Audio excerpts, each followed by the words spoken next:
प्रिय विद्यार्थियों, हमने कृषि भूमि उपयोग एग्रीकल्चर लैंड यूज के बारे में, उसकी भूमिका के बारे में, मार्शल के अनुसार, सावर के अनुसार जानने का प्रयास किया और इसकी इम्पोर्टेंस के बारे में भी देखा। अब हम कृषि भूमि उपयोग को प्रभावित करने वाले जो कारक हैं, वो फैक्टर हैं, उसके बारे में अध्ययन करेंगे। कृषि भूमि उपयोग प्राकृतिक, सामाजिक, सांस्कृतिक, आर्थिक और तकनीकी कारकों का प्रतिकूल है। Nature, social, culture, economic and तकनीकी। इन्हीं कारकों द्वारा कृषि संचालित होती है तथा इन्हीं कारकों के समन्वित परिणाम से कृषि को विशिष्टता प्राप्त होती है। साथ ही इन्हीं की समरूपता एवं अनेकरूपता, सिमिलरिटी एंड डिफरेंस के फलस्वरूप कृषि प्रदेशों का जन्म होता है। Origin of agriculture regions. इन कारकों को भौतिक व मानवीय कारक भी कह सकते हैं। धरातलीय स्वरूप, जलवायु, धरातल का स्ट्रक्चर, क्लाइमेट्स, सॉइल्स, मिट्टी, वेजिटेशंस, हमारी वनस्पति एंड वाटर बॉडीज, और जल प्रवाह पर भौतिक रूप से जो प्रभाव पड़ता है, रिलीफ, उच्चावच, तापमान, वर्षा, ह्यूमिडिटीज, आर्द्रता इत्यादि कृषि भूमि उपयोग को प्रभावित करने वाले महत्वपूर्ण कारक हैं। किसी भी क्षेत्र में भूमि उपयोग इन प्राकृतिक साधनों पर ही निर्भर करता है। नदी घाटी के उपजाऊ क्षेत्र जलवायु व धरातलीय स्वरूप के कारण ही बसाव के प्रमुख केंद्र रहे हैं। हम जितनी भी सभ्यताओं के बारे में बात करते हैं, तो वहाँ सभ्यताओं का विकास, वहाँ की फेवरेबल कंडीशन हो तभी हुआ होगा। इसके विपरीत अधिवास, विषम जलवायु वाले क्षेत्र कृषि क्रियाओं की दृष्टि से न्यून स्तर के साथ मानव विहीन क्षेत्र है। अर्थात समझ गए हैं कि अनफेवरेबल कंडीशन है, अनफेवरेबल जो है फिजिकल फैक्टर्स है, वो जनविहीन, मानवविहीन एरियाज है। इसके अतिरिक्त मानवीय कारक भूमि उपयोग को प्रभावित ही नहीं करते, बल्कि भूमि उपयोग को नियंत्रित भी करते हैं।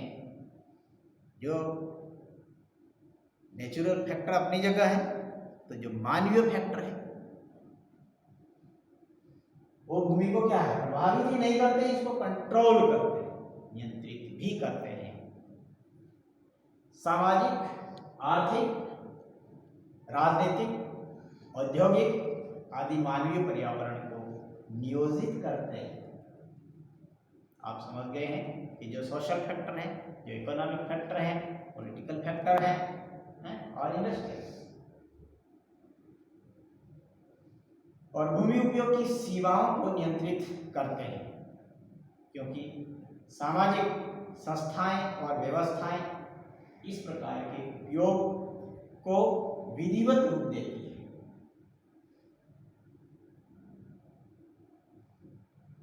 इसी प्रकार मानव के जो संस्थागत एलिमेंट्स हैं, तत्व हैं, प्रमुख रूप से प्रभावित करते हैं, जिनमें सांस्कृतिक पर्यावरण, सामाजिक समूह, सामाजिक रीति रिवाज, सामाजिक मूल्य, कानूनी तौर तरीके आदि प्रमुख हैं। विभिन्न क्षेत्रों में इनके द्वारा प्रभावों का रूप कृषि में भी प्रकार देखा जा सकता है। क्षेत्र में भूमि स्वामित्व में थोड़ा सा भूमि स्वामित्व क्या है?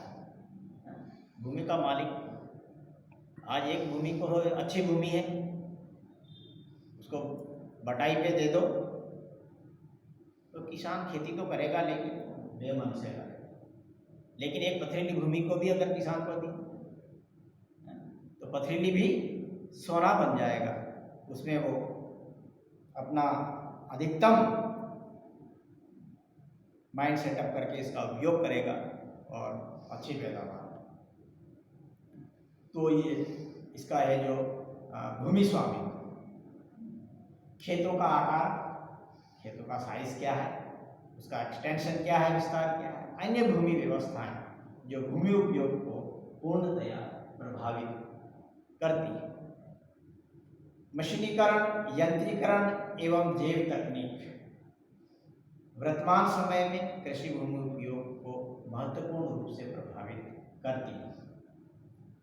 सिंचाई सुविधाओं के विस्तार से भी भूमि उपयोग में परिवर्तन होता है, लैंड यूज में चेंज हो जाता है। जितने एग्रीकल्चर की जो सुविधाएं होगी, सिंचाई की सुविधाएं होगी, भूमि उपयोग पहले जहाँ पर एक फसली क्रॉप ली जाती थी, अब वहाँ डबल क्रॉप है, कहीं कहीं 3 फसलें भी ली जा सकती हैं अगर उसके पास पर्याप्त मात्रा में जल की सुविधा है। इस प्रकार जो भौतिक दशा है, कंडीशंस हैं, मानवीय पर्यावरण की गतियाँ कृषि को पूर्ण रूप से प्रभावित करती है। यही कारण है कि संसार के विभिन्न भागों में, अलग अलग पार्ट में, ट्रॉपिकल एरिया में, टेम्परेट एरिया में, डेजर्ट एरिया में, अलग अलग भाग हैं वर्ल्ड में, तो विभिन्न कृषि प्रारूप देखने को मिलते हैं। जो क्रॉपिंग पैटर्न है वो हमारा डिफरेंट प्रकार का। दूसरी ओर मानव इसका उपयोग कर विभिन्न नए आयाम देता है, जिसके फलस्वरूप क्षेत्रीय विभिन्नताएं, एरियल डिफरेंशिएशन डेवलप हो जाते हैं। विभिन्न समाजों में भिन्न भिन्न रूप से जो जीविकोपार्जन के साधन जो विकसित होते हैं, इस प्रकार एक क्षेत्र में शुष्क, आर्द्र शुष्क या सिंचित कृषि का विकास हुआ है, तो दूसरे क्षेत्र में गहन कृषि, इंटेंसिव एग्रीकल्चर एवं विभिन्न कृषि प्रणालियों का विकास हुआ है।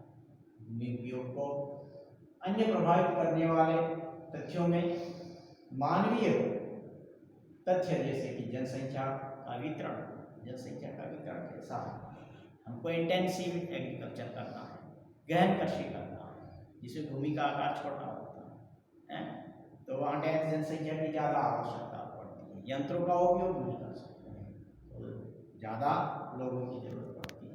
लेकिन एक विस्तृत खेत है, बड़ा है, यंत्रों के द्वारा हम आसानी से कर सकते हैं।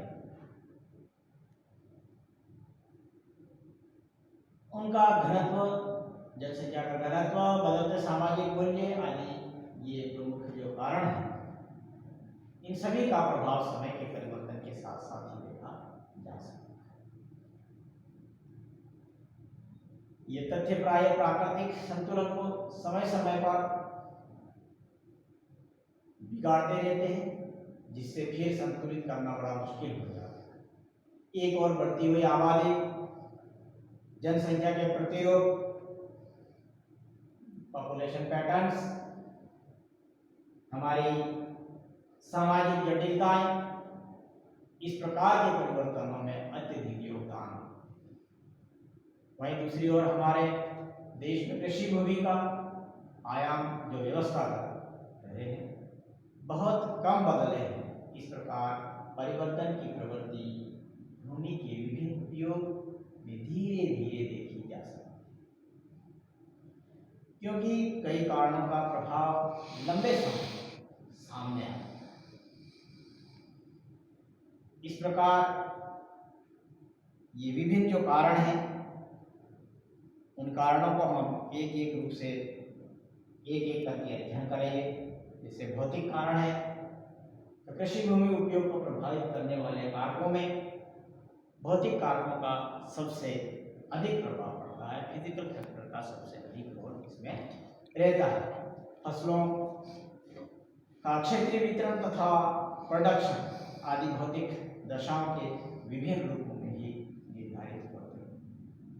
मुख्य भौतिक कारकों में उच्चावच रिलीफ, हमारे जो पर्वत पठार मैदान है, ये उच्चावच सॉइल्स, हमारी मिट्टियाँ, जो विभिन्न प्रकार की मिट्टियों को आप जानते हैं, जलवायु क्लाइमेट्स, ये सारे कृषि को प्रभावित करने वाले कारक हैं, या इसको हम भौतिक कारकों के रूप में जानते हैं।